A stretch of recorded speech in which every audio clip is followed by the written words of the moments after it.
Welcome back to Bonsai Tortoise. Today, we're talking about Hermann's tortoises. They're great.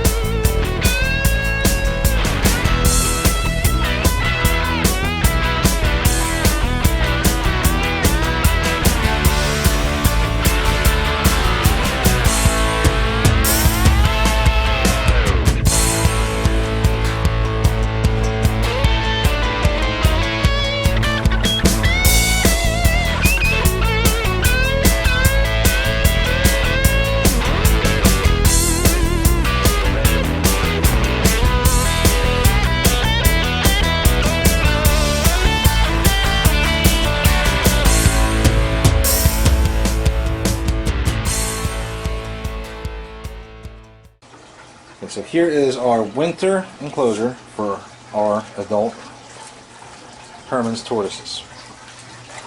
This is about 12 by 2. And it has everything they need, even an algae covered water dish which needs to be cleaned. It has plants, substrate, different kinds of substrate, different levels of their substrate. It has tortoises, has heat, feeding blocks, and a hide. And with the hide, we have a heat mat and just hay that they can dig down into. Okay, so feeding. These guys get a varied diet. Today, everyone's getting the same thing, but we try to mix it up as best we possibly can. So we have for them some collard greens, some romaine, some radicchio. And what we do is we just tear it up for them and put it out for them. But that's not the only thing they're going to eat today. So put that all out there. We'll go to town. We also have a mixture of Missouri, Timothy hay, orchard grass, hibiscus flowers, weeds, dried leaves, and we throw that on there too for them. It's a little messy, but you know what? It's good for them, and they eat it up. So you want to make sure that they have a very varied diet. You don't want to feed them the same exact thing every day.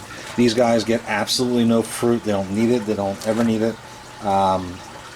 There's no need to give them a strawberry for a treat if it actually hurt them. They can't handle the sugars. They come from a more arid climate. The only fruit they might get once in a while is if we have prickly pear fruit. But again, they don't need it. They don't. It's not something that we have to give them. So this little girl, since she just ended her quarantine, we'll see if she eats in here. But you can tell these guys are going to town. It's nice and warm in the greenhouse. I don't know what the temperature is, but the temperature is 83 in the greenhouse. So these guys are loving it. These guys are not brumating this year, even though we have started brumating our Greeks full-time this year. They're not brumating because, as I said before, they're all new this year. We've acquired these over the past, I don't know, 6 or 8 months. Over time, we've gotten more and added more to the groups, whether it's the adults or the hatchlings. They all came from reliable sources, but we don't know their care exactly. And because of that, you know, why take the chance and brumate a sick tortoise or anything? And this is good because this little girl, this is a brand new enclosure for her, and she's starting to take a little bit of a nibble. So that means she's at least semi-comfortable. So that's great. So maybe next year these guys will start brumating. It's probably better for them to brumate than to keep them awake all year. But then again, if you want to keep them awake all year, there's nothing wrong with that. If they'll let you do it. Our Greeks basically told me, "Hey, we're brumating. We're not staying awake." I had no choice in the matter. So these are our Hermann's tortoises. They are awesome little tortoises, so personable, and just fun to keep. So can't wait to bring them out into real outside when the weather breaks. Okay, we have 3 different ages of Hermann's tortoises. We have adults, juveniles, and babies. And my amazing, awesome son is here to give us a hand. So why don't you pick up the female, the adult female. Okay. And we just got her, back her up a little bit. We got her this year. She is awesome. She's beautiful. We got all these tortoises. Actually, Hermann's are all new this year. We've got them all from different places. So got this one from a very reliable breeder in Florida. Why don't we show them why we know it's female? You have the tail. Okay. And then you also have the flaring. Okay, well, let's get a male. And we'll show the difference. The flaring on the male is a little bit like longer. Mm-hmm. They show more flaring usually, not all the time, but usually they show more flaring, right? You know, flip them upside down with the tail. Yeah. The male's tail is a lot longer and just skinnier. Let it go. And then the female's Male. is a lot more like. And what's different? Like, what's different between them and a lot of other tortoises in terms of their tails? They have what on the tip of their tail? Like a spur, right? Yep, they have a spur. So you can see the little spur on the tip of the female's tail, and a spur. Where is it? On the tip of the male's tail. And females also, if you hold it down like that. If you look at them from above, females tend to be a little bit more round than males, and the males tend to be a little bit more trapezoidal shaped or whatever. So that's our 2 adults. What do you call that one? A juvenile. Juvenile. She just went into this enclosure today. So she was in quarantine for the past month and a half, and she made it through quarantine with no problems, and she's in there. So we believe her to be a female. She's still a good looking little tortoise, so you can see the size difference between that mature male and that immature female there. And then here, right there, that is a 1.5-year-old, yearling, 2-year-old, whatever you want to call it, that we're growing out. These are way too small to be kept with the adults, so these stay inside that kid's room right there, and he is in charge of making sure they're good to go. This one just ate a little while ago, so he's got Missouri all over his face, but these guys are so personable and so fun. They're not kept outdoors in the greenhouse, they're kept inside. Okay, this is our juvenile Hermann's group. So today we're feeding them a mix of romaine, radicchio, some Missouri, some dried weeds,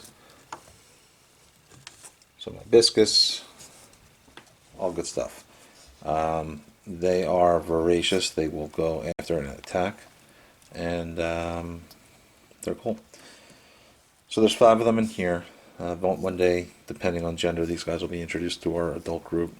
They're way too young at the moment. I'm not sure if I could introduce them while they're this young, if everything will be okay, but they're fine how they are. So they're obviously kept in the house until the springtime, when we can actually put them outdoors. The enclosure is one of those Zoomed tortoise houses. I put a couple sticks in there so they'd have something to climb over or hide up against. They'll actually burrow in the back down there behind it and use that as just a little hide area. I have rocks underneath the hotspot, so flat rocks underneath the hotspot, and a flat rock leading from the main area into their hide area. So they actually have to walk over rock to get in and out, which means it helps keep their nails trimmed and stuff like that. So yeah, that's our juvenile Hermann's tortoise group, channeling down on some good stuff.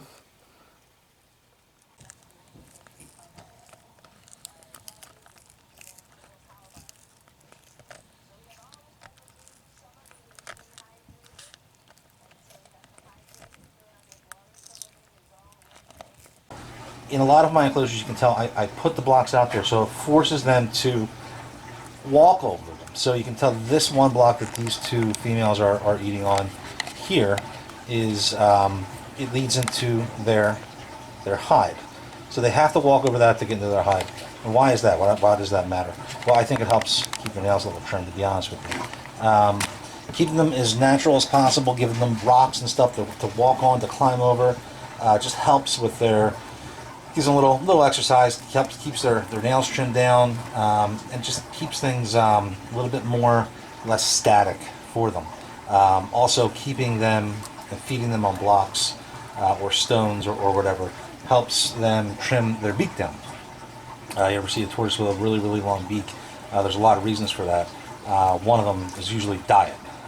But this is, once in a while, if they're eating hard stuff or eating on a hard surface, then they're less apt to have that down. It shaves their beak down just a little bit if they're scraping along that. So, blocks, they're important. So this is a very, very long, thin enclosure. It's long and thin because that's honestly where I could fit it. It's their winter quarters. When the summertime comes, the warmer months come, they will get something a little bit, a lot bigger actually. It's going to be probably 12 by 12 or 12 by 15. This is 12 by 2. But it's plenty big enough for this group. And however we grow these tortoises, this group, then it'll be plenty big enough for whatever we'll just live within our means. It's meant to be winter quarters. It's not meant to be their permanent quarters. But it would work for this group for a lifetime if we wanted to. It's got the hide, it's got everything they need. It's got heat lamps and all that stuff. The living in the greenhouse, they have the day light cycle, which is good for their circadian rhythm and to keep them that active and that kind of level. We planted some plants in here, so we got a dwarf jade in there. There's a pothos plant that they can't eat because some people say it's poisonous. I don't know if it is, but it's in a pot, and it's they can't eat it. So just in case it is poisonous and not good for them, they can't eat it. But it's in there just some to be a little bit more attractive. You'll notice that this enclosure is on the floor in the greenhouse. It's cooler on the floor. In the wintertime, we're just getting over a really long cold snap here where it did not get above freezing for probably 3 weeks. So the greenhouse was fine, but it's heated, it's heated and all that stuff, but the floor will stay in the 50s on some days.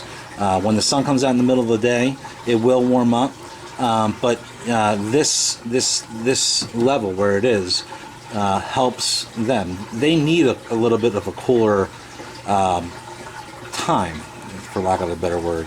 They need to change the seasons. This is a temperate species. It's not a tropical species. So the video kind of cut out right there. But hopefully you gained something out of this video, or at least found it entertaining.